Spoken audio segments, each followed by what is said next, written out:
I was a walk-on and I played in 8 games and scored 2 points. You come in, you're the quarterback of a very prominent Division I football team, and you're a freshman. All of a sudden, you're starting at 18 years old, and you're successful. So what was that like? It was a whirlwind. Yeah. Really. I think the work that I did in high school and the off season with the weights, we had a U.S. Olympic coach, powerlifting coach in Baton Rouge, a guy by the name of Gail Hatch. Nice. He was there at a local club, and he was very selective about the athletes he let work out with him. And he had one rule: if you miss a workout, don't come back. Really? Yeah. And so it was ingrained to me that was something that just was going to get done. I mean, it was a priority in my day. And he was we did a lot of power cleans, a lot of platform work, they call it, a lot of power cleans, clean and jerk, a lot of Olympic lifts. And those movements and those lifts are so good for football. Yeah. And I think the reason I was able to get in a position to play as a freshman, true freshman, was physically I was ready to do it.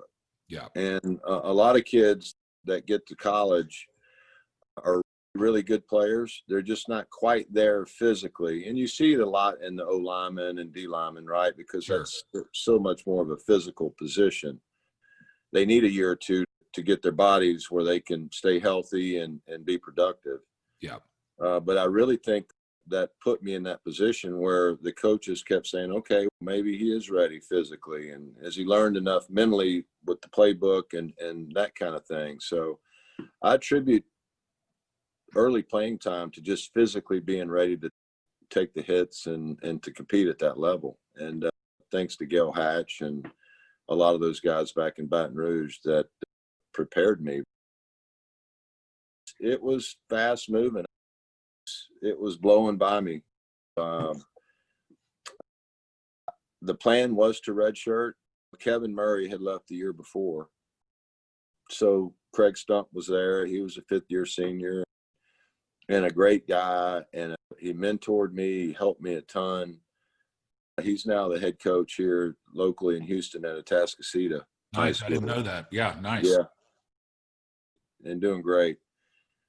So he was a big positive influence to me my freshman year. You know, we were playing in Jackson, Mississippi. I want to say it was the 2nd or 3rd game. Maybe Do you remember the quarterback on the team? Yeah. A scrub named Brett Favre. Yeah. He was a redshirt freshman. Okay. At Southern Miss in 1987.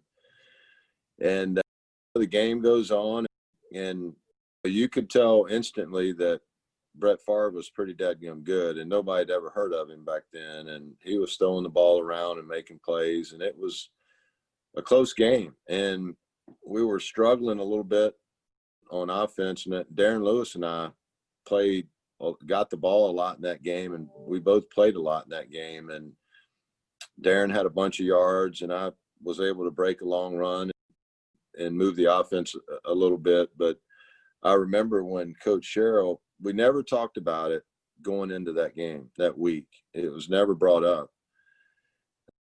And Coach Sherrill just walked over to me on the sideline just so casually, and he said, "Get loose, you're going in next series." Oh, man. I mean, of course I thought he was kidding. I said, "You do what?" Yeah, right. I couldn't believe it. And I said, are you sure I'm going in next series? He goes, "Yeah, get loose." So then it took me about 3 minutes to find my helmet, and all these things are racing through your mind. But yeah, it blew by. I'm grateful that Coach Sherrill gave me the opportunity. That's if coaches don't trust you, they won't play you. Well, it's not just that he gave you the opportunity, Bucky. You're humble, like most of the leaders I've talked to. Doing this podcast, it's been super cool because I've been able to see whether it's a U.S. Congressman, Coach Slocum, Coach Sherrill, a Marine combat veteran, all these leaders, there's patterns. And one of them is most of the leaders I talked to are pretty humble. So it wasn't just, so you're a humble guy, but it wasn't just that Coach Sherrill gave you an opportunity. It's that you took advantage of that opportunity. And it's interesting to me because I hope you don't mind me making this comparison, but you were Johnny Football before Johnny Football. You before social media and all that stuff. And it's interesting because I think one of Johnny Manziel's first big plays was an 80-something yard touchdown run, and I want to say it was against Southern Mississippi. It was very similar to your situation.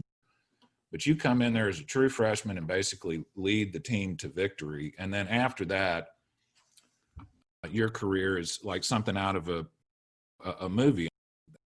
3 Southwest Conference championships, I think, 2 bowl games. Maybe I've got those flipped around. You're the MVP. Yeah, two championships, 3 bowl games. Yeah. So we could talk about your college football experience for hours, but let me ask you a couple questions that I'm really curious to know about.